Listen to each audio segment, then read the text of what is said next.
Hello students, আজকে তোমাদের জন্য ক্লাস 7-এর প্রশ্নবিচিত্রা 2026-এর সেকেন্ড সামেটিভ ইভ্যালুয়েশনের ম্যাথমেটিক্সের মডেল কোশ্চেন পেপার 1টা আলোচনা করব। Page number 140। স্কুলের নাম হচ্ছে Alipurduar new town girls high school. প্রথমে একের দাগটা দেখে নেব। বলছে সঠিক উত্তরটি নির্বাচন করো। প্রথম যে কোশ্চেনটা দেওয়া আছে 0.08-এর বর্গের সমান কোনটা হবে। দেখো, খেয়াল রাখবে 0.08 তার স্কোয়ার, তার মানে 28-64 হচ্ছে কটার আগে দশমিক বসবে? একটা, দুটো, তিনটে, চারটে, চারটের আগে দশমিক বসবে, তার মানে 0.0064। তাহলে সঠিক উত্তর কোনটা হবে? বি এরটা। দুয়ের কোশ্চেন 3.299973 এর 3 দশমিক স্থান পর্যন্ত আসন্ন মান। 3 দশমিক স্থান 1, 2, 3, মানে 9 পর্যন্ত নিতে বলেছে।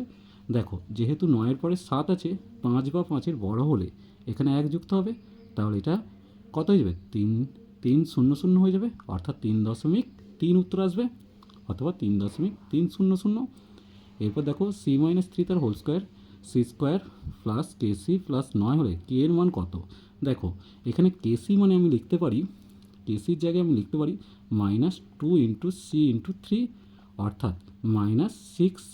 দেখো, সি কেটে দিলে কে এর মান -6, তাহলে বি এর উত্তরটা সঠিক হবে। এরপর যেটা দিয়েছে এ প্লাস বি তার হোল স্কোয়ার বাই 2 আর এ মাইনাস বি তার হোল স্কোয়ার বাই 2। দেখো, আমরা জানি 2 into a square plus b square মানে এ প্লাস বি বাই 2 তার হোল স্কোয়ার, আর এ মাইনাস বি বাই 2 তার হোল স্কোয়ার। কিন্তু শুধু a square plus b square হলে এই 2টা নিচে নিচে বসে গেছে, তাহলে সি এর উত্তরটা সঠিক হবে। 3টি সরলরেখাংশে পরিমাপ দেওয়া আছে, কোন ক্ষেত্রে ত্রিভুজ আঁকা সম্ভব। দেখো, ছোট দুটো বাহুর যোগফল যদি তৃতীয় বাহুর থেকে বড় হয়, তাহলে এখানে কোনটা বড় হবে? 2 প্লাস 4 যোগ করলে 6 আসছে, যেটা 5-এর থেকে বড়, সেক্ষেত্রে ত্রিভুজ আঁকা সম্ভব। এরপর দেখো ভিআই বলছে পাশের চিত্রে সমান্তরাল এবি সমান্তরাল সিডি দিয়েছে, ইএফ ছেদক এজি ই এর মান। তাহলে এজি ই মানে এই কোণটা চাইছে, খেয়াল করো, এটা যদি 75 ডিগ্রি হয়, এটাও 75 ডিগ্রি হবে, আর 180 থেকে 75 বাদ দিলে পাবো 105 ডিগ্রি। তাহলে এজি ই এর মান 105 ডিগ্রি, এর উত্তরটা সঠিক। এরপর দুয়ের দাগের অঙ্কটা দেখে নেব, যেখানে যে কোনো 4টি করতে বলেছে। প্রথম যে কোশ্চেন দিয়েছে এর মান নির্ণয় করতে বলেছে, দেখে নেবো চলো। এখানে খেয়াল করো, প্রথমে সংখ্যাগুলো সব একই, কিন্তু দশমিকটা কী হচ্ছে? সরে সরে এসছে। প্রথমে একটা বর্গমূল করছি। প্রথমে দেখো মাথায় দাগ দিয়েছি, 25-এর মাথায়, 40-এর মাথায় আর 2-এর মাথায়। তাহলে একে একে 1 করলাম, বিয়োগ করে 1 পেলাম, 40 নেমে গেল। তাহলে 1কে 2 দিয়ে গুণ করে 2 পেলাম, এখানে 5 খাচ্ছি, এখানে 5 খাচ্ছি, এই 5 দিয়ে 25কে গুণ করলে 125 পেলাম, বিয়োগ করলে 15 আসছে। একইভাবে 25 নামবে দশমিক খাইয়ে। এবার দেখো, এখানে 15 ছিল, 15কে 2 দিয়ে গুণ করলে 30 পেলাম, 15কে 2 দিয়ে গুণ করে 30, 5 খাওয়ালাম, 5 খাওয়ালাম, 1525 মিলে গেল। অর্থাৎ প্রথম বর্গমূলটা এলো 15.5, দ্বিতীয়টা কত আসবে? 0.1 ঘর এগোবে 1.55, তৃতীয়টা 0.155। এবার এগুলো যোগ করতে বলেছে, দেখো যোগটা আমি করে নিয়েছি, যোগ করে পেলাম 17.205। তাহলে উত্তর কত আসছে? 17.205। এরপর দেখো, এখানে এই অঙ্কটা দেখে নেব। অঙ্কটা খুবই সহজ, তোমরা করবে 2-এর বর্গ মানে 2 গুণিত 2, অর্থাৎ 4 পেলাম। 4 ভাজিত 35/42, তাহলে ভাগ থেকে গুণ হলে কী হবে? 35/42টা উল্টে 42/35 হবে, এটা তোমরা জানো। 7 দিয়ে কাটছি, ওপরে 6 নিচে 5, অর্থাৎ 4 6 24, নিচে 5, তাহলে পূর্ণ ভাঙলে 4 পূর্ণ 4-এর 5। এরপর দেখে নেব, এখানে ট্রেনের অঙ্কটা দিয়েছে। এখানে কত সময়ে 105 মিটার লম্বা প্ল্যাটফর্ম অতিক্রম করবে। তাহলে 105 মিটার লম্বা প্ল্যাটফর্ম অতিক্রম করতে ট্রেনটিকে 175 মিটার পথ যেতে হবে। তাহলে 1 ঘন্টা মানে 3600 সেকেন্ড, আর 75 কিমি মানে 75,000 মিটার। তাহলে যদি সাজিয়ে নিই, 75,000 যাচ্ছে 3600 সেকেন্ডে, 175 যাবে কত?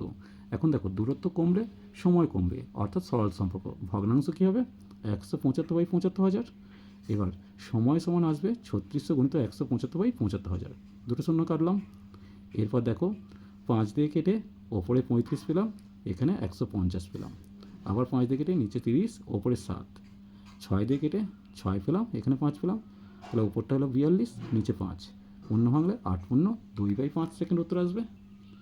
এরপর দেখো, এখানে খুব কমন অঙ্কটা দিয়েছে, ট্রেনটার গতিবেগ চেয়েছে। দেখো, 20 সেকেন্ডে যায় ট্রেনের দৈর্ঘ্য প্লাস 264 মিটার, আর 4 সেকেন্ডে যায় ট্রেনের দৈর্ঘ্য। দেখো এখানে বিয়োগ চিহ্ন দিলাম, এখানে বিয়োগ চিহ্ন দিলাম, ট্রেনের দৈর্ঘ্য কেটে গেল, 20 থেকে 4 বাদ দিলে 16 সেকেন্ডে যায় 264 মিটার। এবার সাজিয়ে নিয়েছি সময় দূরত্ব, তাহলে 16 সেকেন্ডে যাচ্ছে 264, 3600 সেকেন্ডে কত যাবে? সময় বাড়লে দূরত্ব বাড়বে, সরল সম্পর্ক, ভগ্নাংশ হবে 3600/16। এরপর দেখো তাহলে দূরত্ব সমান কত আসবে না 264 গুণিত 3600/16। এবার দেখো 4 দিয়ে কেটে নিচে 4 পেলাম, উপরে 900 পেলাম, 4 দিয়ে কেটে 66 পেলাম, তাহলে গুণ করলে 59,400 পেলাম। এটা মিটার, কিন্তু একে 1000 দিয়ে ভাগ করে কিমি করলাম, অর্থাৎ 0 কেটে যাচ্ছে, 10-এর জন্য একটা দশমিক এগোবে, অর্থাৎ 59.4 কিমি। তাহলে ট্রেনের গতিবেগ 59.4 কিমি পার ঘন্টা। এর পরের যে অঙ্কটা দিয়েছে রাস্তার ক্ষেত্রফল চেয়েছে, দেখে নেব। প্রথমে দেখো দৈর্ঘ্য 36, প্রস্থ 24, 2 মিটার চওড়া রাস্তা। তাহলে আয়তক্ষেত্রকার জমির ক্ষেত্রফল 36 গুণিত 24 মানে 864 বর্গমিটার।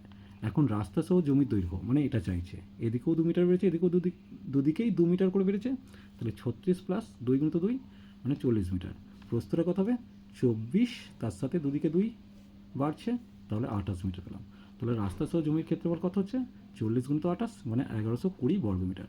রাস্তার ক্ষেত্রফল 1120 থেকে 864 বাদ দেবো, পেয়ে যাবো 256 বর্গমিটার। এরপর দেখো এখানে মঞ্চটির দৈর্ঘ্য প্রস্থ চেয়েছে, ধরি প্রস্থ হচ্ছে এক্স মিটার আর দৈর্ঘ্য হচ্ছে দ্বিগুণ, তাই 2x মিটার। শর্তানুসারে ক্ষেত্রফল কত এক্স গুণিত 2x মানে 200। তার আগে একটা স্টেপ করে নিতে হবে, মঞ্চের ক্ষেত্রফল 6048কে 21 দিয়ে ভাগ করবো, পেয়ে যাচ্ছি 288 বর্গমিটার। তাহলে শর্তানুসারে এক্স গুণিত 2x মান 288, তাহলে 2x স্কোয়ার সমান 288, এক্স স্কোয়ার মানে 2 দিয়ে ভাগ করে 140 পেলাম, এক্স স্কোয়ারের মানটা পেলাম 144, তাহলে এক্সের মান পেলাম 12। তাহলে মঞ্চটির প্রস্থ প্রথমে 12 মিটার এলো আর দৈর্ঘ্য 2 গুণিত 12 মানে 24 মিটার উত্তর এলো। এরপর দেখো 3-এর দাগে যে অঙ্কটা দিয়েছে পূর্ণ বর্গাকারে প্রকাশ করতে বলেছে এবং মান নির্ণয় করতে বলেছে। খেয়াল করো এখানে 64 মানে 8 স্কোয়ার, আর এখানে 1/p তার হোল স্কোয়ার মানে এটা বি স্কোয়ার পেলাম, এটা এ স্কোয়ার, এটা বি স্কোয়ার, মাঝখানে -2ab করলাম, তাহলে a মাইনাস বি তার হোল স্কোয়ার।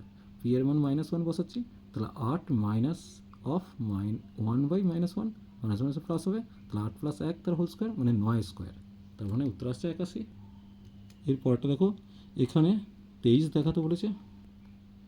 প্রথমে অঙ্কটা লিখেছি, এবার প্রত্যেকটাকে এবি দিয়ে ভাগ করছি, মানে উভয় পক্ষকে এবি দিয়ে ভাগ করছি। a square by a b plus b square by a b 5ab/এবি, এবি কেটে দিলাম, এখানে পেলাম a/বি প্লাস b/a সমান 5। উভয় পক্ষকে বর্গ করছি, তাহলে a square plus 2ab plus b square সমান 25 পেলাম। এখন এটার সাথে এটা কাটলো, এটার সাথে এটা কাটলো, তাহলে a square by b square plus b square by a square সমান একদিকে 2টা এদিকে এসে মাইনাস হয়েছে, তাহলে 23 উত্তর এলো। এরপর দেখো এটাও খুব ইম্পর্টেন্ট অঙ্ক, দুটি বর্গের অন্তরূপে প্রকাশ করতে বলেছে।